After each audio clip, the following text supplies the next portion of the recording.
عندما مسكرم تزندلا مسكل متي الله دبخنا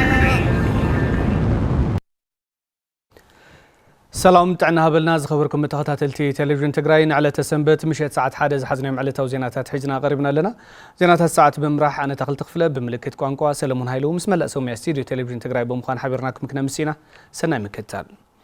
ኣብ ከተማ ኣክሱም በዓል መስቀል ብዝተፈላለዩ ሃይማኖታዊ ምድላዋት ተኸቢሩ ኣመንቲ ነቲ በዓል እንተኽብሩ ብሓድነት ፍቕርን መተሓለላይን ክኸውን ከም ዝግባእ ኣብ መንበረ ሰላማ ኦርቶዶክስ ተዋህዶ ቤተክርስትያን ትግራይ ሊቀ ጳጳስ ኣውስትራልያን ከባቢያን ብፁዕ አቡነ ሰላማ ሚዒዶም ፍሳ መዝገበ ዘዋደዱ ጸብጻቢዩ ተስፋይ ታደሰ ከም ሰው ካርዎ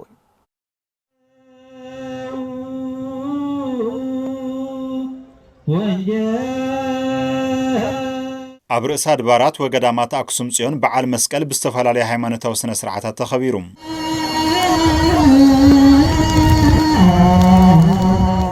ኣመንቲ ነቲ በዓል እንተኽብሩ ብሓድነትን ምትሕጋዝን ክኾን ከም ዝግባእን ብፍላይ ኣብ ጸገም ንዝርከቡ ተመዛበልቲ ብምድጋፍ ክኸውን ይግባእ ኢሎም ተሳተፍቲ እቲ በዓል ኣመሓዳሪ ርእሰ ኣድባራት ወገዳማት ኣክሱም ጽዮን ንብረኡድ ጎደፋ መርሃም ኣመንቲ ዝወሃቦም ሃይማኖታዊ ኣስተምህሮ ናብ ተግባር ብምልዋጥ ንዝተጸገሙን ደገፍ ንዘድልዮምን ወገናትና ብምሕጋዝ ናይ ተግባር ሰባት ክኾኑ ይግባእ ኢሎም ሐዋርያው ቅዱስ ጳውሎስ ንኤፌሶን ሰባት ኣብ ዝለኣኾ መልእኽቲ ምዕራፍ 5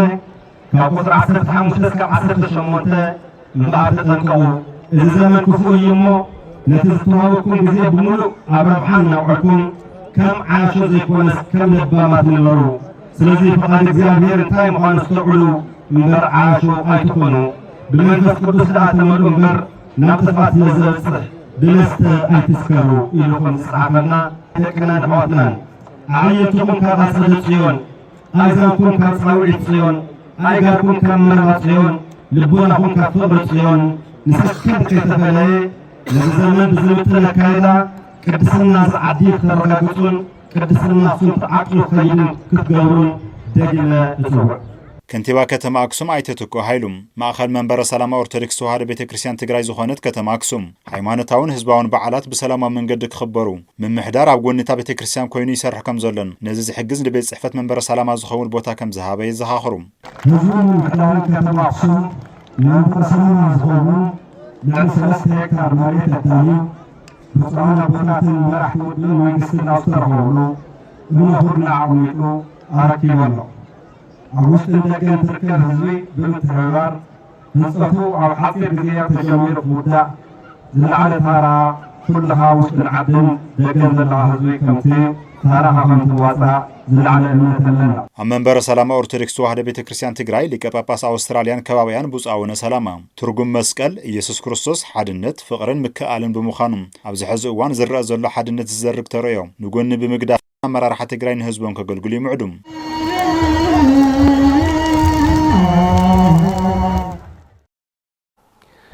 ሊቀ ጳጳስ ሀገረ ስብከት ዞባ ሰሜን ምዕራብ ትግራይ ብፁዕ አቡነ ጴጥሮስ መዓስ በዓል መስቀል እንትነኽብር ትእዛዛት ፈጣሪ ብምትግባር ክኸውን ከም ዝግባእ ሚዒዶም በዓል መስቀል 2018 ዓመተ ምህረት ተመዛበልቲ ወገናት ኣብ ዝተረኸብሉ ኣብ ከተማ ሽረ እንዳስላሴ ብዝተፈላለዩ ስነ ስርዓታት ተኸቢሩ ከም ህዝቢ ንምድሓን ኣፈላላያት ብምፅዋብ ሓድነትን ፍቕርን ኣቀዲሞም ህላዎም ንምርጋጽ ከም ዝሰርሑ ድማ ተኸተልቲ እቲ እምነት ተዛሪቦም ነቲ በዓል መልኪቶም ሃይማኖታዊ ኣስተምህሮ ዝሃቡ ሊቀ ጳጳስ ሀገረ ስብከት ዞባ ሰሜን ምዕራብ ትግራይ ብፁዕ አቡነ ጴጥሮስ በዓል መስቀል እንትነኽብር ትእዛዛት ፈጣሪ ብምትግባር ንዝተጸገሙ ብምሕጋዝን ንዝተባእሱ ብምዕራቕን ክኸውን ከም ዝግባእ ሚዒዶም ከንቲባ ከተማ ሽረ እንዳስላሴ ኣይተ ገብረ መድህን ዮሐንስ በወገኖም ዝኽበር ዘሎ በዓል መስቀል ተመዛበልቲ ወገናት ከምቶም ሕሉፋት 5 ዓመታት ኣብ ኬንዳን ንምግላጹ ኣብ ዘጸግምን ዓጸባ ከም ዘለው ብምግላጽ ሕዝውን ከም ህዝቢ ሓድነት ብምጥንኻረ ተመዛበልቲና መረበቶም ንምምላስ ልዑል ቃልሲ ክግበር ይግባእ ኢሎም ከም ጸብጻብ መለስ ኣባዲ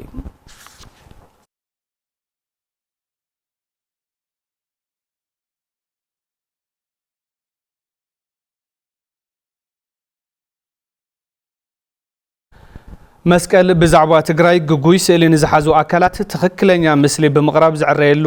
በዓልዩ ክብል ኣመሓዳሪ ዞባ ምብራቕ ትግራይ ዶክተር ኣብርሃም ሓጎስ ገሊጾም። ከንቲባ ከተማ ዓዲግራት ኣይተረዳእ ገብረእግዚአብሔር ብወገኖም ዝተጎድአ ማሕበራዊ ርክብን ስነልቦናን ህዝብና ብምንቕቃሕ ዝሓሸ ቁጠባ ንምፍጣር ከም ዝስራሕ ኣረጋጊጾም። ወያንተ ብዙነህ ዋዲድዎ ብርሃነ መስፍን ድማ ከም ዝስዕቡ ከቕርቦ እዩ። ትግራይ ልዕሊ ሰላም ትሰርዖ ነገር ዘይብላን ብትዕግስቲ ትቃለስን ዓዲ እምበር ደላይት ኩናት ኣይኮነትን ዝበሉ ኣመሓዳሪ ዞባ ምብራቕ ትግራይ ዶክተር ኣብርሃም ሓጎስ ማሕበረሰብ ዓለም ነዚ ተረዲኡ ኣውንታዊ ታርኡ ክጻወት ይጽውዑ። ብመሰረታውነቱ ድማ ብዛዕባ ትግራይ ዝተዛብዐ ሓበሬታ ንዘለዎም ናይ ውሽጢ ይኹኑ ናይ ደገ ሓይልታት ትግራይ ደላይት ኩናት ከም ዘይኮነት እኳ ደኣስ ኣብ ርእሲ መዓት በሰላኣን ቃንዛኣን ሕዝውን ብሰላሕታ ዝውሰኸሉ ዘሎ ዝተፈላለየ መናውራታትን ተጻዊራ ልዕሊ ሰላም እትሰርዖ ስለ ዘይብላ ብትዕግስትን ሰላማውን መንገዲ ትቃለስ ከም ዘላ ነርእየሉ በዓል እዩ። ዝኾነ ደላይ ሰላም ይኹን ማሕበረሰብ ዓለም ድማ ነዚ ተረዲኡ ተራኡ ንኽጻወት ጻውዒትና እናሕልፈሉ በዓል እውን እዩ በዓል መስቀል። ኣብ ልዕሊና ዝበፅሐ ብርሰትን ሃስያን ካብ ሕልናና ከይሃሰሰን ቁስልና ከይሓወይን እነኽብሮ በዓል መስቀል ካብ ዝበፅሐና በሰላን ምሕዋይን ብሄራዊ ሓድነት ብምጥንኻርን ዝዓነወ ቁጠባ ክነቓቓሕ ብምግባርን ክኸውን ይግባእ ድማ ኢሎም ኢለን በሉ ብምንዛሕ ንኸይትመፁ ንምግባር ዝተተነገ ሸርሒ ጋሊህኩም ኣብዙይ ምሳናን ምስ ህዝብኹምን እተብዕሉ ዘለኹም ዓሓትናን ኣሕዋትናን ብኣኹም ሕቡናት ኢና እሞ ምስጋና ይብፃሕኩም ክብሪ ድማ ተወንዘፉ ክንብለኩም ይደሊ። ኣብ በዓላት ምስ ህዝብኹም ክትውዕሉ ምሳና እውን ክተሕልፉ ጥራሕ ዘይኮነስ ኣብ ዓድኹም መፂኹም ሃፍተንዋይኩም ክተፍስሱ ኢንቨስት ክትገብሩ ልምዓት ክተቀላጥፉ ንባዕልኹም ተረቢሕኩም ንህዝብኹም እውን ክተርብሑ እግረ መንገድና ጻውዒትና እናቕረብና ከም ምምሕዳር ዞባ ምብራቕ ካባና ዝድለ ዘበለ ኩሉ ድጋፋት ከም እንገብረልኩም ክነረጋግጽ ንፈቱ። ከንቲባ ከተማ ዓዲግራት ኣይተረዳእ ገብረእግዚአብሔር ብወገኖም ዝተጎድአ ማሕበራዊ ርክብን ስነልቦናን ህዝብና ብምንቕቃሕ ዝሓሸ ቁጠባ ንምፍጣር ከም ዝስራሕ የረጋግጹ። ንቐጻሊ ድማ ከምቲ ብመሪሕ ሓሳብ ዝተገለጸ መስቀል ንሰላም ሓድነትን ተስፋን ትግራይ ኢልና ዝተበገስና ሓድነትና ብምስትጣም ሰላምናን ድሕንነትናን ውሕስ ኮይኑ ከም ዝቕጽል ብምትእምማን ቀጻልን ንፍጽሞም ናይ ሰላም ጸጥታ ድሕንነትን ልምዓትን ስራሕትና ብምምሕያሽ ቀጻልነት ክህልዎም መሰረት ኣቐሚጡ ክሓልፍን እዚ ከይተዛሓሓለ ድማ ብሰንክቲ ኣብ ልዕሌና ዝወረደ ጀኖሳይዳዊ ኩናትን ድሕሪኡ ዝተፈጠረ ፖለቲካዊ ሕመቕ መሪሕነት ዝወለዶ ሕምስምስን ተንጠልጢሎም ዝጸንሑ ናይ ተጠቃምነትን መድበርን ሕቶታት መግለጺ ባህሊ ታሪክን ክብርታትን ኮይኖም ክስርሑ ዝግብኦም ንነዊሕ ግዜ እናተንከባለሉ ዝጸንሑ ወሰንቲ ሕቶታት ህዝብና ብቀደም ሰዓብ ሰሪዕና ኣብ ውሽጢ ዓድን ወፃእን ዘሎ ኩሉ ዓይነት ዓቕሚ ተወለድትን ፈተውትን ዓጋመ ኣዋዲድና ደረጃ ብደረጃ ኣብ ዝሓፀረ ግዜ መልክዕ ከም ነትሕዝ ብተግባር ተማሂርናሉ ኣለና።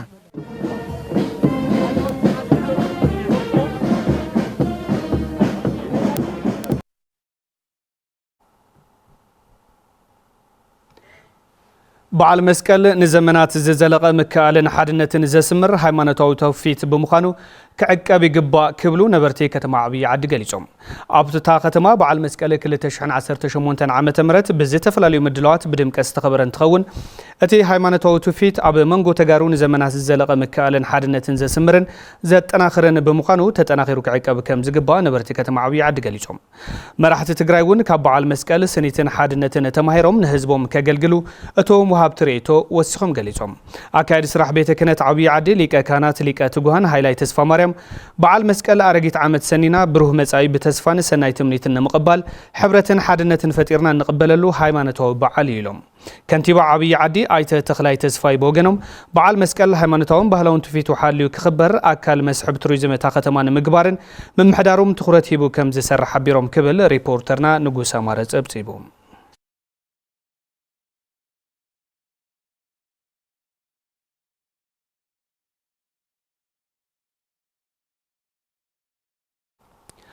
ገዳም ደብረ ነገስት ኣብርሃ ወኣጽብሃ ክብረ በዓል ነገስት ኢዛና ሳይዛና ንረብሓ ህዝብና ብዝብል መሪ ሓሳብ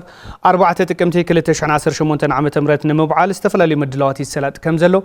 ማሕበረሰብ ሞያ ሆቴል ቱሪዝም ትግራይ ገሊጹ። እቲ ማሕበር ገዳም ደብረ ነገስት ኣብርሃ ወኣጽብሃ ኣብ ዩኔስኮ ንምምዝጋብን ሃይማኖታዊ ባህላውን ትውፊታቱ ሓልዩ ብድምቀት ንምብዓልን ዘኽእል ዘተ ምስ መራሕቲ ሃይማኖትን ዓበይቲ ዓድን ወረዳ ክልተ ውላዕሎ ካይዱ። أبتزته مبجس صحف زغربو دكتور أسف فلاكة قدام أبرها وأصبها ندرجة ورش عالم كوع الزخلت أنتاون تاريخون هيمانتون كرسي كم زخون حبيرهم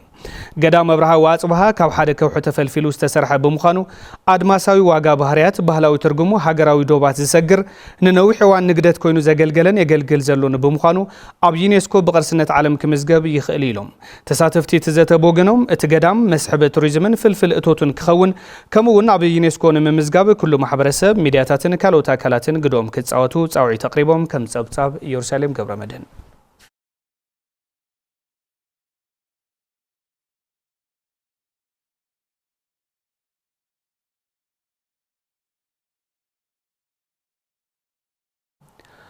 أب وردا دقعة تنبين العلي حموشت شحوجنا تربحت زجبر بروجكت ستماي بمتحبار جزاو من محدار تجرين بروجكت حاجز سلام تمرقوا.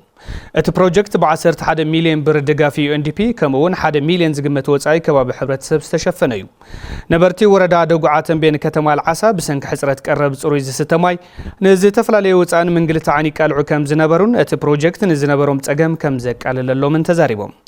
قرب صرويز ستماي وردا دقعة تنبين بسنكي نسادا وكينات بمعنو لعلي 45 شحنة باري تاوردان حصرت ماي كمز تقالع زقلصو اتحباباري قرب ز 6 ماي وردا دقعة تنبين ايت طاسو طعماي زاقيد 11 نقطات ماي تزرجحن نقلقالوت كمز باقع عبرهم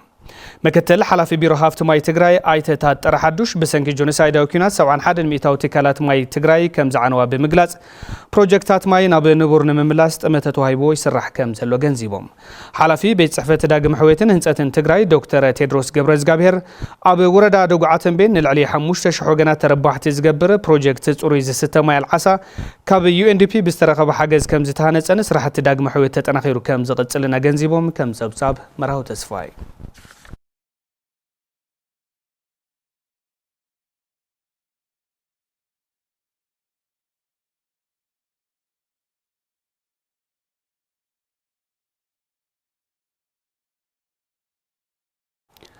نلعلي حمشت عمتات تقاريصو زصنحه قلقالوت حكمنا هرمت لبي كومبريسيف ريفرال هوسبيتال عيدر اقلقلوت جميرو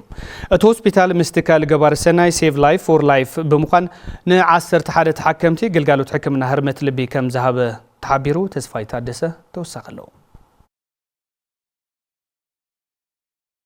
كومبريسيف سبيشالايزد هوسبيتال عيدر مستكال جبار سناي سيف لايف فور لايف بمتحبرنا 10 حدا تحكمتي اقلقلوت حكمنا هرمت لبيهم تتقمت تعجل زخون وغنات بقديوم نفس وقفهم كسع فرق مليون بر وصا كم زدحان لهم يقلصوم المصاحوا كصويه انا راسي مثلا نيرو محلف دم تسانه لا عيني تموليست لبيت قالي اخلت عصيا خوين الخمات قاريبه خام صدافيه مصيا مصت له لا دكاتره جن زياده ادخمت لبدا اخنتي كاب خستايا رحق ايلومني رحق اصل الخونه تزي لي يلبل بوزي الليلومني انا هونيا فرق مليون لاكلوا دخايه غزعم زعيب لي تقاسقل كسيت يبرحت صدرا كاوغن فرنجني ولما انت زعدل كتطقم لا لم تحاورمني كتقيملا انا تهيوتي لم لسوا بي لم لس هيوت يترفني نيرو ندي كلا علي لي مصي مالت مسدي مصي ناي لب كيز نيروا بيس ميكر كم زدلا تنغيرنا كاوصاتات بزح مخانون انتلينا تاي اغله اوريدي اسكاش دشتميتشح كاون لعل مخان تنغيرنا تقلقالت زان ركبتلنا مولو بنصاي بتحمام استطقعو هندبت هيوت محلاف زقاطم يزولو ابت هوسبيتال ناي وشت حماماتن حاكم لب حمامن زخونو دكتور ابرا هايلوم اتزرخو نص اغلغلوت 500 شح بر زقمت مخان يبروم ناي لومي حكمنا زتغبرالو ناي لبنا الكتريك زقان يلنا حنصوع نخلينا سر ديجري ابي بلوك يبحال بحكمنا صوع لبو قعيت كاب 4 بفلاي كاب 30 تحت توردو تسب بهيوت كنبر اي خلل قص لي خلل بطعم يخود ايو نيروون بطعم بصقام ايو اب غزي هيدت بدنجت هيوت حلف يخل اذا حلف 3 معلتات ن10 حدا تحكمتي بنصا نا بيس ميكر بيرماننت بيس ميكر زبال نا لبنا الكتريك زقام زستحاخل باتري إنا تنالهم نات حجز حساب 500 شح أرشي وزعي زوج ሕክምና አገልግሎት እዮም በነጻ ረኽበና ተሐከምትና ማለት ኣብ ኮምፕሬሄንሲቭ ስፔሻላይዝድ ሆስፒታል ዓይደር ማእኸላይ ክሳዕ 600 ተገልገልቲ ሕክምና ልቢ ከም ዘለው ዝሓበሩ ክሊኒካል ዳይሬክተር ሆስፒታል ዓይደር ዶክተር አብርሃ ገብረእግዚአብሔር ትካል ገባር ሰናይ ሰብእ ላይፍ ፎር ላይፍ ሓገዝናውትን ሞያዊ ኣበርክቶን ከም ዝገበረ ይገልጹ ቅድሚ ኩናት ውስን ንዝሕዝ ዝመስል ግልጋሎታት እውን ተዋሂቡ ነይሩ ኣብ ኩናት ግዜ ደው ምስ በለ ግን ዋላቱ ናውቲ እውን ብምኽንያት ምቁርራጽ ኤሌክትሪሲቲ ተበላሽዩ ነይሩ ለዚ ጽገና ተገይርሉ ተወቕሓ እዚ ገባር ሰናይ እዚ ባዕሉ ኣብዚ ሕክምና መራሒ ጉጅለ ኮይኑ ግልጋሎት ዝሃበና እውን ገንዘብ ሓገዝ ገይሩልና ባትሪ እውን ገዚእናሉ UPS ነዚ ግልጋሎት እዚ ህዱእ ክኸውን መብራህቲ ክጠፍእ ተሎ ሃንደበታዊ ግልጋሎታት ምቁርራጽ ከይጋጥም እቱ ጉድኣት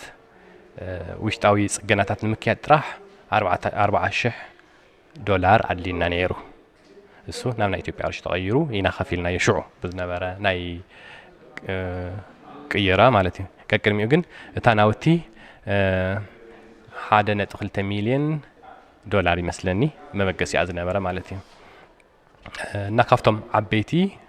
ክባራት ትበሃል ናውቲ ናትካልና እያ ትካል ገባር ሰናይ ሰብእ ላይፍ ፎር ላይፍ ኣብ ሕክምና ልቢ ትኹረት ገይሩ ዝሰርሕ ምዃኑ ዝሓበራ ፕሬዚደንት ትካል ዶክተር ኤልሳቤት ኣዛካራ ኣብ ትግራይ ቅድም ኢሉ ን30 ሓከምቲ ኣገልግሎት ሂቡ ምንባሩን ብምሕባር ኣብ ወርሒ መስከረም 2018 ዓ.ም ድማ ን11 ሓከምቲ ነፃ ኣገልግሎት ሕክምና ህርመት ልቢ ከም ዝሃበ ይረዳ Save a Life for Life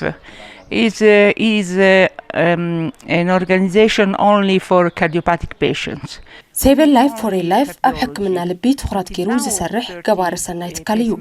ኣብ ትግራይ ቅድም ኢሉ ን30 ሓከምቲ ሕዚ እውን 11 ሓከምቲ ሕማም ልቢ ፐርማነንት ፒስሜከር መሳርሒ ዘድልዮም ልዕሊ 46 ዕድሚኦም ጀሚሩ ኣገልግሎት ረኺቦም እዮም ትካል ገባር ሰናይ ሰብእ ላይፍ ፎር ላይፍ ህፃናት ዘለዎ ተሓከምቲ ሕማም ልቢ ናብ ሱዳን ብምውሳድ ኣገልግሎት መጥባሕቲ ይህብ ከም ዝጸንሐ ንምርዳእ ተኻኢሉ بشم أرتيست تخلت هاي لمكيل ماخل بهالن كنا طببن كنتيو زخري مبل 20 عامت نبسيرات أرتيست تخلتي هاي لمكيل قامي تكال قامي زخري بزبل مري حساب أبو وردا صبح ساعة كتم عداق حموس تخايدو حلفي بيرو بهالن توريزم تجراي دكتور أصبها جبرزجابهر أرتيست تخلت هاي لمكيل نعبيت قانقوا بهالن موسيقان تجراي عبية بركة وزجبر إلهم كبرين زقبو كبر مهاب نقصالو لدون ناي بعلو زخونه منصف زنصف بمخانو نزا بركتون زغبر ارتيست تخلتي نعو زقبا كبرن زخرن مهاب ادلاي مخانو غليصوم حزي زكايد زلو زخري مبل 20 عامت دما زخر طرح زيكونست كال مهناص زعلمه مخانو رديوم سرحتي ارتيست تخلتي نمذكرن بربحان مقيارن بشموت صواع ماخل بهالن كينه طبابن كنصيون يلوم اتي كنص تحاسبو زلو ماخل بهالن كينه طبابن حلم خوينو كيقري ناب تغوار نمقيار بيرو بهالن توريزمن اجامو كم زفصم قالاتيوم حاو ارتيست تخلت هاي لمكيل سالي سيسا هاي لمكيل اتماخل اب تولد عدون اب كتما مقلن مهنات تلمي تتحيزو كم زلون غليصوم ملو كيانه تخلتي هاي لمكيل هي ولدوتا تግራይ بزبل مصنعتاو صحف زقربه دراسي هايلاي حدغو حدار 1955 عامه مرت اب كتما عداق حموس توليدو زعابي تخلتي ادناقي هاجر سباو موزيقان حبرت سب ባህልን ታሪኽን ዝፈልጥ መንባሩ ገሊጹም اب حبرت سب ግቦ ምርምር ዘካይደን ንባህሉ ንመንነቱን ክብሩን ዝዓቀበ ህቡብ ድምጻው ምዃኑ ድማ ጋዜጠኛ ሃይላይ ረዲኡ ክብል መሳርሕትና ይብራሂም ባይ ጸብጺቦም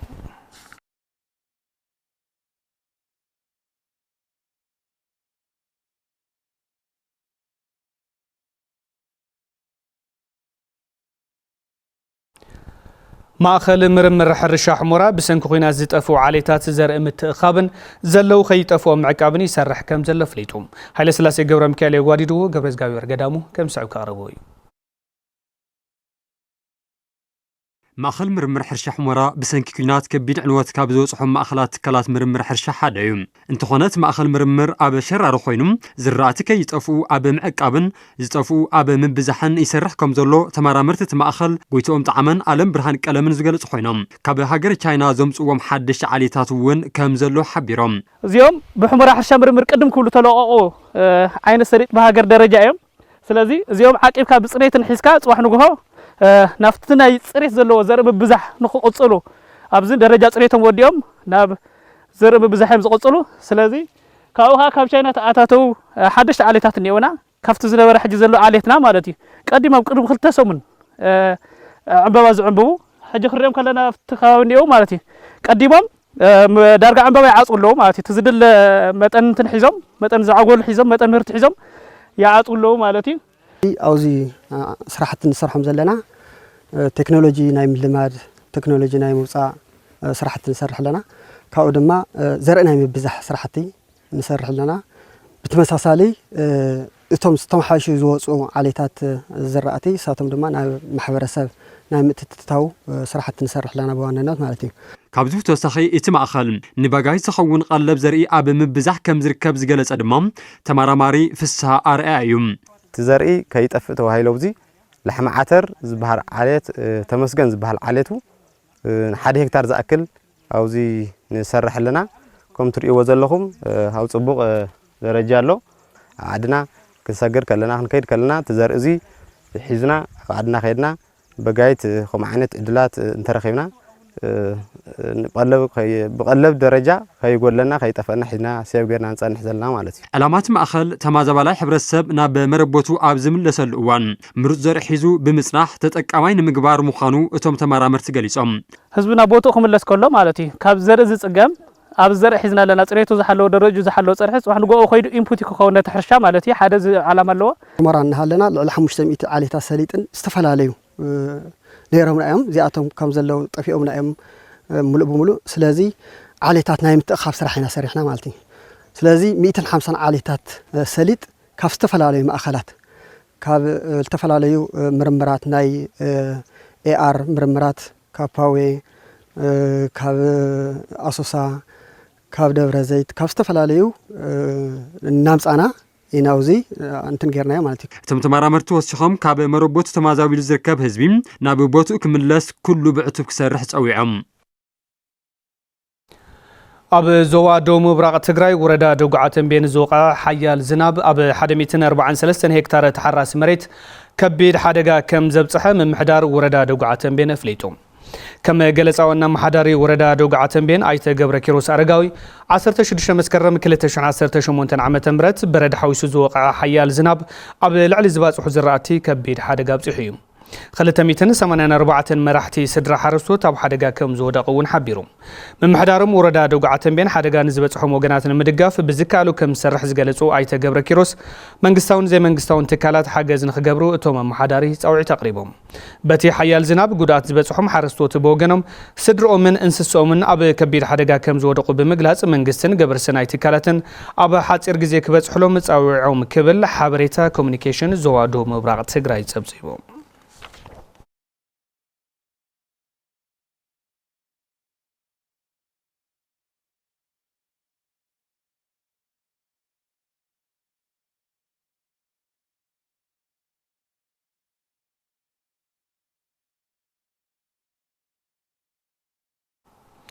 زخبركم متملكتنا كابزي بمقصال صبصوات سبورت زعلتنا ناوخم كنقرب صبصوات سبورت وش تعدن وصان دما بتخص حقوس يقرب حبرنا نكتاتل يعني اللي يا تغلطي سلامات عنا بلنا صبصوات سبورت ساعات حجنا قريبنا لنا بشكلتها زتمت زرزر زحزنا الله حبريتا فلا ما حبريتنا يوم هذا شامبيونا بشكلية عالم 2025 زنار وصي زمزغوت بشكلية نياسغا كحساي اب عبي عين عبيتي غانتاتات ايه كتبل كم زغلصت مس تلفزيون تግራይ بفيديو زغبرته صنعت ገሊ ሰላም ኩሩም ተስፋ ዘራሪ ዋሎ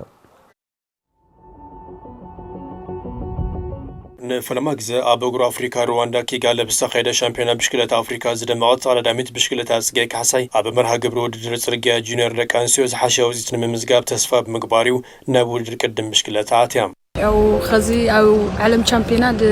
إثيوبيا بيرا وبدون وكذا وكقالي يجنا نا يو زجيجية سبوا جد سبوا جاتي لتسفى قبل طاري حق زين And they're underway 5 laps of racing نمبل 9 كلتن جزاء برواندا استخيد عمتها ودر شامبيونا بشكلة عالم 2025 أبني على تقدم مرها قبل 74 كيلومتر نوحاتها بشفنا ودر 7 كلتن تقدمتي أب موادر بغوتات ترخيبا ودر جمرة لكوانتونا نتكبيت نحن عقب نقول كل زنابرو ودرجن 5 شوعات تقدم ترحين ودرن زازمن فلي بغات مراي أب شامبيونا بشكلة عالم 2025 أب عند بسنته ودر زم حالف سوبمان أرس معنا جنا سبورت بشكلة عالم كنا تركب تقدمت بشكلة هالسجاك حسي كم جمار كسر موداتها تودر مسك قدامت تقول مقدمة بلوز بعاتها أمسكيرام. She could really do something special for Africa today. She is an incredible bike rider. ኣብ ግዘት ውድድርና ኣፍሪካ ብሉፅ ውፅኢት ክተመዝገብ ተኽእሎ ከም ዘለዋ ደጋጊሙ ክገልጽ ተሰምዐን እቲ ውድድር ብቆታት ዘመሓልፍ ዝነበረ ኮሜንታተር ንሃገራት ስፔን፣ ጣልያን፣ ስዊዘርላንድ፣ ኣሜሪካ፣ ኖርዌይ፣ ሆላንድ፣ ግሪክ ሓዊሱ ምስ ዝተፈላለዩ ዓበይቲ ሃገራት ተወኪለን ዘቕረባ ተቓዳምቲ ተጠማጢማ ዝረአየቱ ብሉፅ ጽባቐ ድማ ተስፉ መጻኢ ዘለዋ ተቓዳሚት ምዃና ዘመስከረ ነይሩ። Ethiopia in the ascendancy on this climb. Well, so much of the work in the African nations is about trying to find an endurance athlete who is world class. And this rider is. There is no doubt about it. ኣብቲ ኣዝዩ ንተቓድምቲ ፈታኒ ዓቐብ ቁልቁል ዝሓወሰ ውድድር ምስ መራሕት ጉጅለ ኮይና ነቲ ውድድር ክትቅልስ ዘውዓለት ጽጌ ካሕሳይ ንፈተና ዓቐብ እቲ ውድድር ብብሉፅ ጽቡቓታት ተሰንያ መሪሕነት ሒዛ ብምዛም ድማ ናብ ናይ መወዳእታ ቮላታ ኣምሪሓ። ኣብ ናይ መወዳእታ ፀወታዊ ቮላታ ጽጌ ካሕሳይ ካብ ኣፍሪካ ቀዳመይቲ ኮይና ዛዘመትሉ ውፅኢት ተመዝግብ ከላ ካብ ዓለም ድማ 7ይ ደረጃ ረኺባ። But is it going to be Ostis? It is. Silver last year. Ostis is the world champion from Pagolo, from Anya Grossman. Kiros was not too far away, but it is Paula Ostis of Spain who takes the victory. ተወሳኺ ዓቕሚ ዓበይ ስልጠና ብፈረንሳይ ብምክታል ትርከብ ተቓዳሚት ብሽክለታ ጋንታ መስፍሪ ኢንዳስትሪያል ኢንጂነሪንግ ጽጌ ካሕሳይ ድሕሪቲ ዘመዝገበ ዓወት ብርክት ዝበሉ ወገናት እውን ንኣዶም ገሊፆምላ እዮም።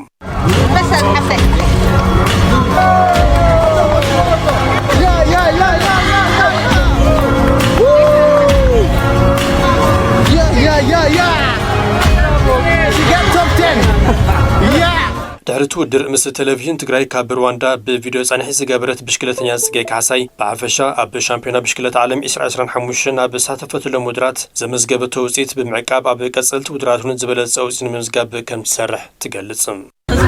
كل بطل ما كيغالي عالم شامبيون المستقف غير ابو موكله او كنت جوته تمترينا رسميرنا حرف يوتيوب افريكا درجه على درجه ترتلس ኣብ ሻምፒዮና ብሽክለታ ዓለም 2025 ብምስታፍ ኣብ ዓይኒ ዓበይቲ ጋንታት ብሽክለታ መታው ቀንዲራያ ከም ዝነበረ ዝገለጸት ተቐዳዳሚት ብሽክለታ ጽጌ ካሕሳይ ነዚ እውን ተግባራዊ ከም ዝገበረቶ ያ ድማ ትዛረብ። ለካስ ንሓሰብኮ ነገር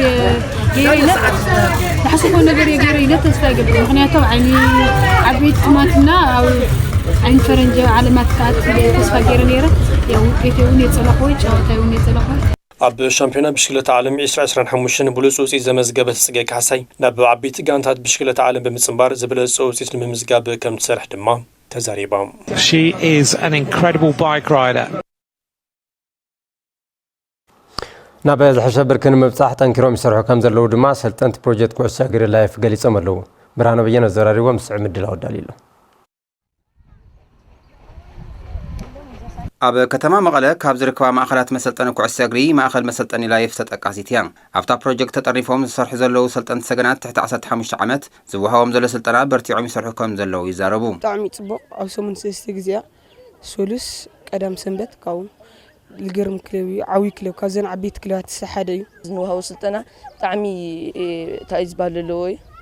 ካውዚ ካብ ትግራይ ወፂና ኣብ ዓዊ ደረጃ ክንበጽሕ ልገብረና ስትሬሽን ለና ሰብ ስልጠና ሓሪፍ እዩ ኮችና ብጣዕሚ ጽቡቕ ኣሰላጥና ኢለ ሰልጥነና ትሬኒንግ ብጣዕሚ ጠንኪርና ኢና ንሰርሕ ካብ ዝለለጸለ ጠንኪርና ንሰርሕ ኢና ኣቕሞምን ክእለቶምን ዘመሓይሽን ዕድሞኦም ዝምጥንን ስልጠና እናወሰዱ ከም ዘለውን እዚ ስልጠና ጠንኪሮም ብምስራሕ ብቑዓት ኮይኖም ናብ ዓበይቲ ጋንታት ከኣቱን ኣብ ዓበይቲ ውድድራት ክሳተፉን ሕልሚ ኣለና ይብሉ። ኣማናማ ኣብ ዓዊ ደረጃ በፂሕና ዓድና ፀዊዕና ህዝብና ዓዊ ደረጃ ክንበፅሕ ጠንኪርና ሰሪሕና ኩዕሾ ተጫወትን ምዃን ይዕለመና ናይ ዓድና ፀዊዕናስ ወለድና ነፀውዕ ኣብዚ ብልሐሸ ሰሪሕናስ ክልልና ወይ ሃገርና ለለ ልሐሸ ጌርና ኣፀዊዕናስ ብሃገር ተጫዊትና ኣፀዊዕና ላኻሊ ልሐሸ ክለብ ይታይል መቐለ ተጫወት ክኾን ይድሌተይ ታደግቲ ዋላ ከኣት ትኾን እያ ኣብ ዝቐረበ እዋን ማእኸል መሰልጠኒ ኩዕሶ እግሪ ላይፍ ኣብ ስነ ምግባሮምን ክእለቶምን ብቑዓት ክኾኑን መሰረት ብምግባር ስልጠና ኣብ መሃብ ከም ዘለዉ ዝገለጸ ድማ ኣሰልጣኒታ ፕሮጀክት ምስግና ሃይለ ስላሴ እዩ። ክለብ ዝለኣተየ ኩሉ ስፖርተኛ ክሻዕ ኸዚ ያው ካብ ልጎር ናይ ትሬኒንግ ኩሉ በእምሩ ዝበሰለ ብትምህርቱ ለፋስት ዝኾነ ብዙሕ ኣብ ትምህርቱ ኣብ ኩሉ ዘሎ ኣብ ማሕበራዊ ነገር ብምሉ ሃም ክለብ ብጣዕሚ ተጠርኒፍና ኢና ንሰርሕ። ካብ እትጣየሽ ልዕሊ 7 ዓመት ዘቑፀረት ማእኸል መሰልጠኒ ኩዕሶ እግሪ ላይፍ ሰገናት ናብ ዓበይቲ ጋንታታት ከኣቱን ብኩሉ መዳያዊ ስብእንኦም ብቑዓት ክኾኑን ብምዕላም ንዝቕፅሉ ዓመታት ጠንካራ ተተካእቲ ስፖርተኛታት ንምብቃዕ ትልመለና ይብል ኣሰልጣኒ ምስግና ዝዓመት እዚ ብዙሕ ብዓቕሚ ዝበሰለ ቲም ሃኒፅና 2019 ኣብ ልግበር በፂሕካ መልሲ ትግራይ 2018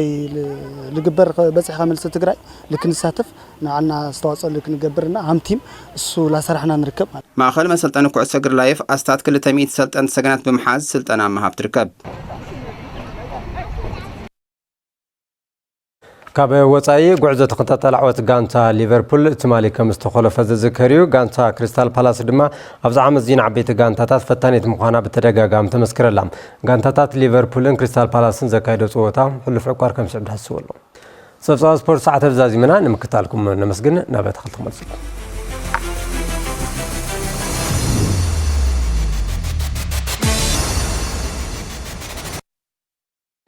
زخبركم تملكتنا صبصوات سبورت نزغربلنا مسارحتنا تخستحقوس بمسكان على توزيناتنا وبزي كنزازم تلفزيون تግራይ መሪጽኩም ምስለ ተከታተሉ ክብረት ያበልና በብዘለኹም ወሰናይ ጊዜ ኮነ ለኩም ድማ ትምኒትና እዩ ሰላም